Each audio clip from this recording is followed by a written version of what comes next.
हिंद महासागर में शक्ति संतुलन तेजी से बदल रहा है और भारत के ठीक दक्षिण में स्थित मालदीव अब केवल एक पड़ोसी द्वीप राष्ट्र नहीं बल्कि एक रणनीतिक मोड़ बन चुका है, जहां लिए फैसले सीधे भारत की सुरक्षा, मिसाइल कार्यक्रम और समुद्री प्रभुत्व को प्रभावित कर सकते हैं। और इसी बदलती हुई स्थिति में चीन के जासूसी जहाज़ों की बढ़ती मौजूदगी ये संकेत दे रही है कि आने वाले समय में युद्ध केवल सीमाओं पर नहीं बल्कि समुद्र की गहराइयों और डेटा के स्तर पर भी लड़ा जाएगा।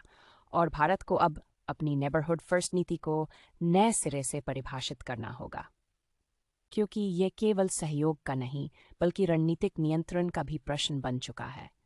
और अगर आप इस तरह की शांत, गहरी और सीधी जियोपॉलिटिकल एनालिसिस लगातार समझना चाहते हैं, तो चैनल को सब्सक्राइब करना इस समझ का स्वाभाविक विस्तार है। पिछले कुछ वर्षों में भारत और मालदीव के रिश्तों में जो बदलाव आया है, वह अचानक नहीं बल्कि धीरे धीरे विकसित हुआ एक ट्रेंड है, जहां एक तरफ भारत ने आर्थिक सहायता, इंफ्रास्ट्रक्चर प्रोजेक्ट्स और संकट के समय मदद के जरिए अपनी भूमिका निभाई, वहीं दूसरी तरफ मालदीव की नई राजनीतिक दिशा ने उसे चीन के करीब ला खड़ा किया।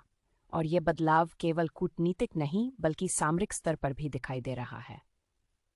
चीन के रिसर्च या सर्वे जहाज़ों को अक्सर वैज्ञानिक मिशन के रूप में प्रस्तुत किया जाता है, लेकिन रक्षा विशेषज्ञों के अनुसार इन जहाज़ों का एक महत्वपूर्ण उद्देश्य समुद्र की तलहटी का विस्तृत डेटा इकट्ठा करना होता है, जिसमें समुद्री मार्ग, गहराई, तापमान और अन्य तकनीकी जानकारियां शामिल होती हैं।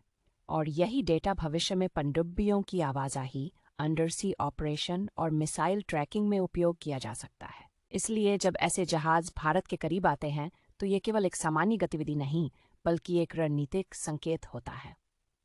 मालदीव की भूमिका यहाँ सबसे अधिक महत्वपूर्ण हो जाती है, क्योंकि उसकी भौगोलिक स्थिति भारत के लिए एक प्राकृतिक सुरक्षा परत की तरह काम करती रही है।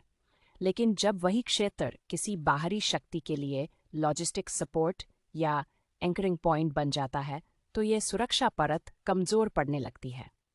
और यही कारण है कि चीन के जहाज़ों को वहां ठहरने की अनुमति भारत के लिए चिंता का विषय बनती है। ये पूरा घटनाक्रम ऐसे समय में हो रहा है जब मिडिल ईस्ट में तनाव अपने चरम पर है और हॉर्मुज़ जलडमरू मध्य जैसे महत्वपूर्ण समुद्री मार्गों पर अनिश्चितता बनी हुई है, जिसके कारण भारत का ध्यान और संसाधन पश्चिमी दिशा में व्यस्त है।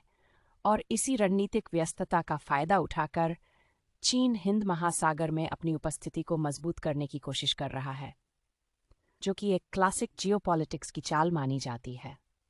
भारत के लिए चुनौती केवल बाहरी नहीं बल्कि आंतरिक रणनीति से भी जुड़ी हुई है, क्योंकि अब यह स्पष्ट हो रहा है कि केवल आर्थिक सहायता और कूटनीतिक सहयोग से ही पड़ोसी देशों को लंबे समय तक संतुलित नहीं रखा जा सकता, बल्कि इसके साथ साथ स्पष्ट रणनीतिक सीमाएं और अपेक्षाएं भी तय करनी होंगी ताकि सहयोग एक तरफा न बन जाए।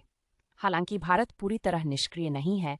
भारतीय नौसेना लगातार अपनी निगरानी क्षमता बढ़ा रही है, मित्र देशों के साथ सहयोग को मजबूत कर रही है और हिंद महासागर में अपनी उपस्थिति को बनाए रखने के लिए नई रणनीतियां अपना रही है, जिससे यह सुनिश्चित किया जा सके कि कोई भी बाहरी शक्ति इस क्षेत्र में एक तरफा प्रभुत्व स्थापित न कर सके। इस पूरे परिदृश्य में एक दिलचस्प और महत्वपूर्ण पहलू ईरान के साथ भारत के बदलते संबंध भी है, जहां ऊर्जा और व्यापार के स्तर पर एक नया संतुलन बनता हुआ दिखाई दे रहा है।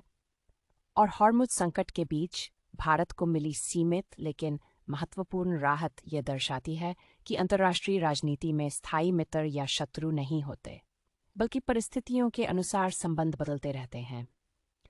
आर्थिक दृष्टिकोण से देखें तो हिंद महासागर और मिडिल ईस्ट दोनों ही भारत के लिए अत्यंत महत्वपूर्ण है, क्योंकि ऊर्जा आपूर्ति, व्यापारिक मार्ग और वैश्विक कनेक्टिविटी इन्हीं क्षेत्रों से जुड़ी हुई है। और अगर इन क्षेत्रों में अस्थिरता बढ़ती है तो उसका सीधा असर भारत की अर्थव्यवस्था पर पड़ सकता है।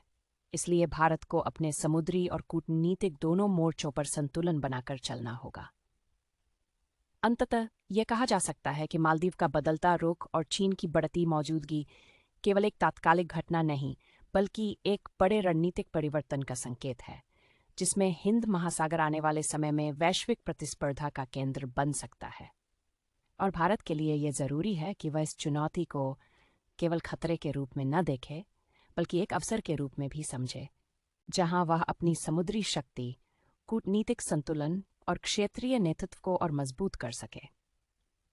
अब सवाल केवल यह नहीं है कि मालदीव क्या कर रहा है, बल्कि यह है कि भारत इस बदलती हुई स्थिति में अपनी अगली चाल क्या तय करता है, क्योंकि इतिहास ये बताता है कि समुद्र पर नियंत्रण खोने वाला देश जमीन पर कितनी भी ताकत रखता हो, अंततः रणनीतिक रूप से कमजोर पड़ जाता है। और इसी सच्चाई को ध्यान में रखते हुए भारत को अब अपने हर फैसले को अधिक स्पष्ट, संतुलित और दीर्घकालिक दृष्टि के साथ लेना होगा। आप इस पूरे घटनाक्रम को किस नजरिए से देखते हैं? क्या भारत को अपनी पड़ोसी नीति में बदलाव करना चाहिए? अपनी राय जरूर साझा करें और इस विश्लेषण को उन लोगों तक पहुंचाएं जो हेडलाइन से आगे की सच्चाई को समझना चाहते हैं।